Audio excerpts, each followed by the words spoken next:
I remember I did a poll. I said, who's the bigger dummy right now, Lil Durk or Diddy? And most people voted Lil Durk because this guy was a top 10 rapper. He's doing arenas, probably getting $500,000 a show, maybe even more. He's got features with everyone, Drake, Kanye, everyone. Everyone wants to do music with this guy. Got a bunch of kids, and he really made it out the mud. You know, single mom, dad was in prison, you know, had to go through a lot, lost a lot of friends. You finally got to a point where you have generational wealth, and you throw it all away to get revenge over a guy that you knew was reckless, over a guy you know started it. Because at the end of the day, look, when I'm with my security, if someone just attacks me, I would expect my security to handle it violently, potentially shoot the person. That's what I would do. That's what I expect. So I know Durk is sitting in a jail cell right now going like, you know, it probably wasn't that serious now that I think about it. Right. You know, yeah, King Von kind of started the whole fight. You know, I mean, there's repercussions to his own actions. I probably should have looked at it a little bit differently. I probably should have gotten gassed up by the fans in the slide for Von thing. You know? Now he's probably thinking who he can tell on to try to get out of this whole situation. Listen, man, I think I said once upon a time ago, not one of my favorite movies because I don't think it was a great adaptation, but, you know, the Tupac movie, you know, one of my favorite actors, a guy who I'm cool with, Clifton Powell, in the scene where they show Tupac in jail, and he's kind of like the OG trying to, you know, tell a young blood, hey, man, don't do something in 50 seconds that can get you 50 fucking years. Yeah.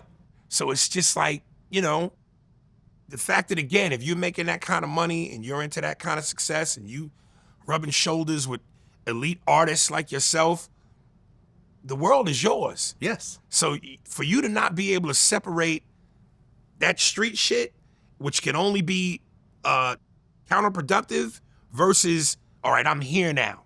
How do I grow this? How do I become bigger and better at this? Like Jay-Z said, that's why it's such a cold line. I'm not a businessman. I'm a business man. At some point, you know, you all start off coming out of the mud and slinging drugs and doing street shit. But at some point, become a business, become a brand. Yeah. Yeah. People don't want to put responsibility where it belongs a lot of times. I understand that he lost his friend and lost his artist. Lil Durk lost King Von. But at some point, you have to say, you know, this guy kept doing reckless activities over and over again, and it just so happened that it caught up with him that one night. And although I miss him, I'm going to have to look at things realistically and say actions and repercussions. You know, if the roles were reversed, Durk's own security would have done the same thing if someone just attacked him out of the blue. Listen, I wish to God we could have Tupac back. But he lived by it and he died by it. Oh, yeah. You know what I'm saying? So, yeah. You know. This was similar. I mean, the night that King Von got shot, it was a similar situation to Tupac. It was someone jumping on someone they should have jumped on. Right. And that person, you know, reacting violently in return. Yeah. You know, now a little bit of time passed with the Tupac situation. It happened instantly with King Von, but it's kind of the same situation. Yeah. And it just is what it is. And unfortunately, the more popular person gets, oh, you know, he's the victim. Oh, it's so unfair. But you got to take a step back, man. And now you have, at this point, what, maybe 7, 8 lives lost between death and life in prison? Not to mention the ones that you were responsible for in terms of who you taking care of. Oh, yeah. Who's dependent on you. Listen, Whack 100 was here the other day, and he said something interesting. He said, look, the feds are already proving that Lil Durk is using his company finances to finance crimes, flying out hitmen, putting them in hotels, paying them bounties. There's a reasonable chance they might classify Lil Durk's OTF company as a criminal enterprise and freeze all his finances. At that point, Durk is going to have problems paying his legal bills, but he might be able to borrow money from some of his friends or whatever. But all his 5 co-defendants, Yeah. They're about to be on their own. Right. You know what happens when you're on your own without good legal representation? Start running your mouth. Pull out your get out of jail free card. Yeah. That's what's going to happen. Yeah. That's what's going to happen. Best But believe. listen, there's this thing where I think sometimes in our community where you feel like if you don't bring everybody up with you and take care of everybody and you disassociate yourself from certain circles, you're not real no more. Okay. You real, you weak, you sold out. But it's like, dude, history has shown us that unless you keep the right circle around you, that is your downfall. Not being able to say no. I'll do you one better, because I've been thinking about this recently. If you are reasonably successful in a legal profession, there is absolutely no reason for you to keep associating with active criminals. Now, if you were a past criminal and have turned your life around, I have lots of friends like this. Right. Past criminals all day long. You know, people who used to be drug dealers who did their time, who are now into podcasting and everything else like that. Even people who have killed people in the past because of certain situations, but they've turned their life around and they're now have their own business or they're working 9 to 5s. I'm totally okay with that.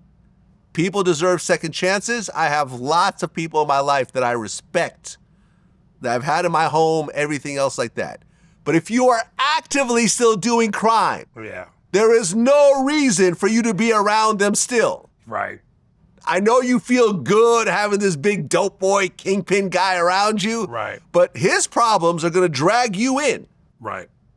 And the fact that these guys have these shooters and these street guys, these active gang members around them, this is the reason why rappers get caught up over and over again. Yeah. Because best believe, if Lil Durk had a bunch of regular security guys around him, they're not going to go do a hit.